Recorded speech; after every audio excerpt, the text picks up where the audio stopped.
रक्षाबंधन क्यों मनाया जाता है?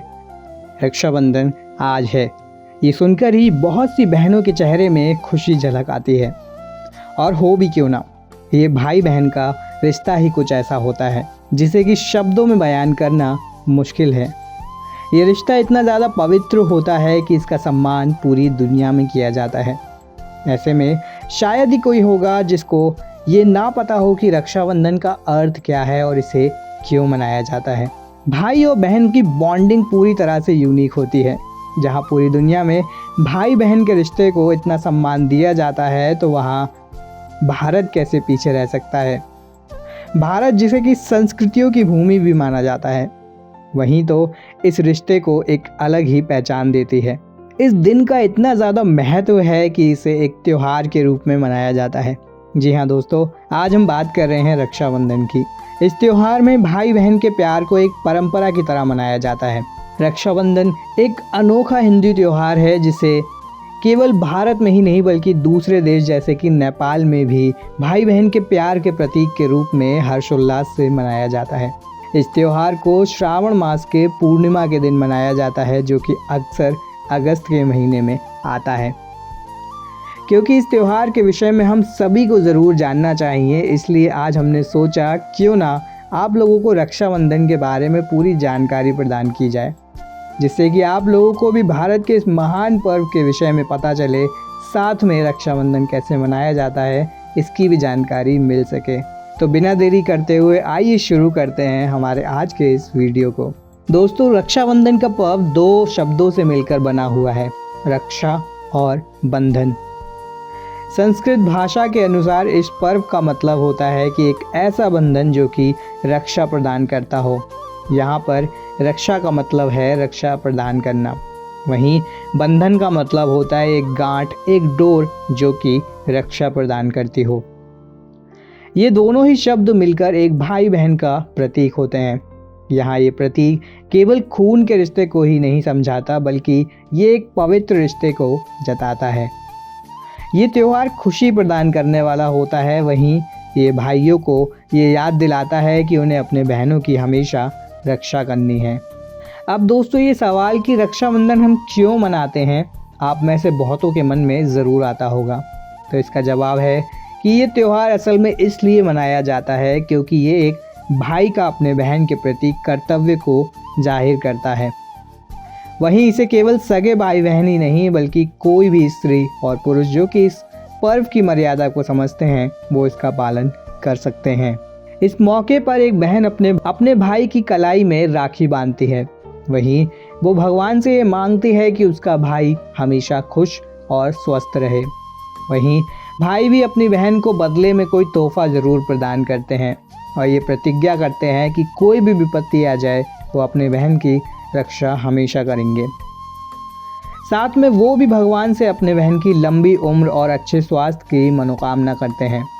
वहीं इस त्यौहार का पालन कोई भी कर सकता है, फिर चाहे वो सगे भाई बहन हो या ना हो। अब शायद आपको समझ आ ही गया होगा कि रक्षाबंधन क्यों मनाया जाता है। राखी का त्यौहार पूरे भारतवर्ष में काफ़ी हर्ष और उल्लास के साथ मनाया जाता है। ये एक ऐसा त्यौहार है जिसमें क्या धनी क्या गरीब इसे सभी मनाते हैं। लेकिन सभी त्योहारों की तरह ही राखी का भी एक इतिहास है। ऐसी कहानियाँ जो कि दंत कथाओं में काफ़ी लोकप्रिय हैं। तो आइए दोस्तों, हम आपको बताते हैं कि रक्षाबंधन आखिर शुरू कैसे हुआ और कौन सी वो कहानियाँ हैं जो रक्षाबंधन को और भी ज़्यादा प्रचलित करती हैं। दोस्तों, पहली कहानी हमें सुनने को मिलती है अलेक्जेंडर और सम्राट पुरु की। राखी के सबसे पुरानी कहानी 3000 BC में हुई थी दोस्तों। उस समय जब अलेक्जेंडर ने भारत जीतने के लिए अपनी पूरी सेना के साथ यहाँ आक्रमण किया था, उस समय भारत में सम्राट पुरु का काफ़ी बोलबाला था। जहाँ अलेक्जेंडर ने कभी किसी से नहीं हारा था, उन्हें सम्राट पुरु की सेना से लड़ने में काफ़ी दिक्कत हुई। जब अलेक्जेंडर की पत्नी को रक्षाबंधन के बारे में पता चला, तब उन्होंने सम्राट पुरु के लिए एक राखी भेजी थी, जिससे कि वो अलेक्जेंडर को जान से ना मारें। वहीं पुरु ने भी अपनी बहन का कहना माना और अलेक्जेंडर पर हमला नहीं किया। ऐसी ही दोस्तों एक और कहानी हमें सुनने को मिलती है रानी कर्णावती और सम्राट हुमायूं की। रानी कर्णावती और सम्राट हुमायूं की कहानी का कुछ अलग ही महत्व है। ये उस समय की बात है जब राजपूतों को मुसलमान राजाओं से युद्ध करना पड़ रहा था अपने राज्य को बचाने के लिए। राखी दोस्तों उस समय भी प्रचलन में थी, जिसमें भाई अपने बहनों की रक्षा किया करते थे।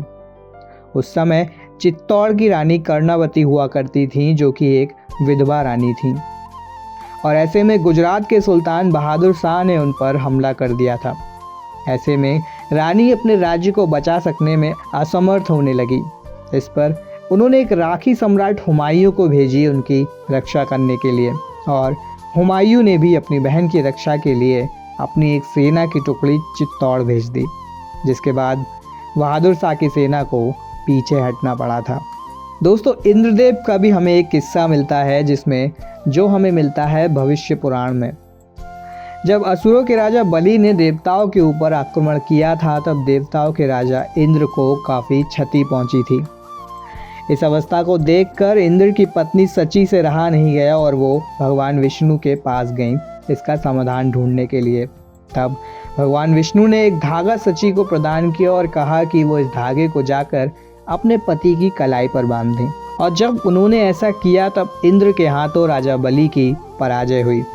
इसलिए पुराने समय में युद्ध से जाने से पूर्व राजा और उनके सैनिकों के हाथों में उनकी पत्नी और बहनें राखी बांधा करती थीं, जिससे वो सकुशल घर जीतकर लौट सकें। दोस्तों एक कहानी हमें मिलती है माता लक्ष्मी और राजा बलि की ही। असुर सम्राट बलि दोस्तों एक बहुत ही बड़े भक्त थे भगवान विष्णु के।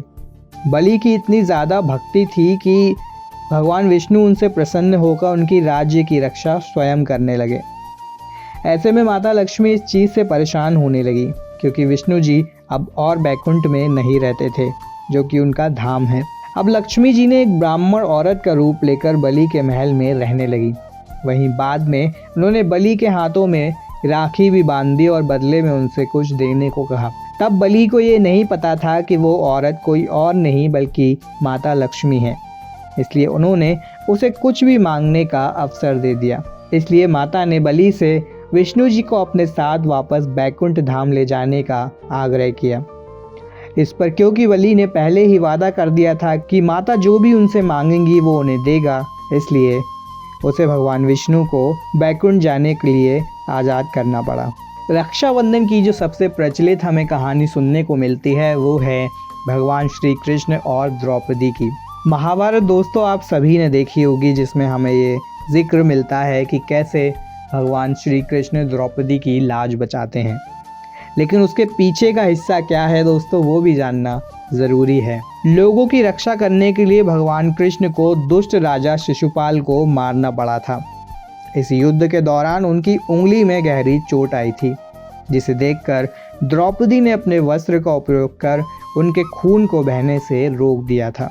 भगवान कृष्ण को द्रौपदी की इस कार्य से काफ़ी प्रसन्नता हुई थी और उन्होंने उनके साथ एक भाई बहन का रिश्ता निभाया। वहीं उन्होंने उनसे ये वादा भी किया था कि समय आने पर वो उनका ऋण ज़रूर चुकाएंगे। बहुत बरसों के बाद जब द्रौपदी को कुरुसभा में जुए के खेल में हारना पड़ा, तब कौरवों के राजकुमार दुशासन ने द्रौपदी का चीरहरण करने लगा। इस पर कृष्ण ने द्रौपदी की रक्षा करी थी और उनकी लाज बचाई थी। ऐसी ही दोस्तों एक कहानी हमें देखने को मिलती है माता संतोषी की। भगवान गणेश के दोनों पुत्र शुभ और लाभ इस बात को लेकर परेशान थे कि उनकी कोई बहन नहीं है, इसलिए उन्होंने अपने पिता को एक बहन लाने के लिए जिद की। इस पर नारद जी के हस्तक्षेप करने पर बाध्य होकर भगवान गणेश को माता संतोषी को उत्पन्न करना पड़ा, जिसके लिए उन्होंने अपनी शक्ति का प्रयोग किया। वही ये मौका रक्षाबंधन ही था दोस्तों, जब दोनों भाइयों को उनकी बहन प्राप्त हुई थी। अंत में दोस्तों एक कहानी हमें सुनने को मिलती है, जो कि एक लोक कथा है मृत्यु के देवता यम की, जिन्हें हम यमराज जानते हैं। दोस्तों यमराज ने करीब 12 वर्षों तक अपनी बहन यमुना के पास नहीं गए थे। इस पर यमुना काफ़ी दुखी रहती थी। बाद में गंगा माता के परामर्श पर यम जी ने अपनी बहन के पास जाने का निश्चय किया। अपने भाई के आने से यमुना को काफ़ी प्रसन्नता हुई और उन्होंने यम भाई का काफ़ी ख्याल भी रखा। इस पर यमराज काफ़ी प्रसन्न हो गए और कहा कि यमुना तुम क्या चाहती हो। इस पर उन्होंने कहा कि मुझे आपसे बार बार मिलना है, जिस पर यम ने उनकी इच्छा को पूर्ण भी कर दिया और यमुना जी हमेशा के लिए अमर हो गई। तो दोस्तों, अब तक आप समझ ही गए होंगे कि रक्षाबंधन हमारे देश में इतना महत्व क्यों रखता है। ये सभी भाई बहनों के मन से जुड़ा हुआ त्यौहार है जो भाई बहन के रिश्ते को और मजबूत करता है। और अगर कोई भाई बहन एक दूसरे से दूर हैं तो उन्हें एक दूसरे के पास भी लाता है या कहें रिश्ते को जोड़ता है। दोस्तों, आशा करते हैं कि आपको हमारा आज का ये वीडियो पसंद आया होगा। आज रक्षाबंधन के दिन नॉलेज साथी सभी भाई बहनों को रक्षाबंधन की हार्दिक शुभकामनाएं देता है।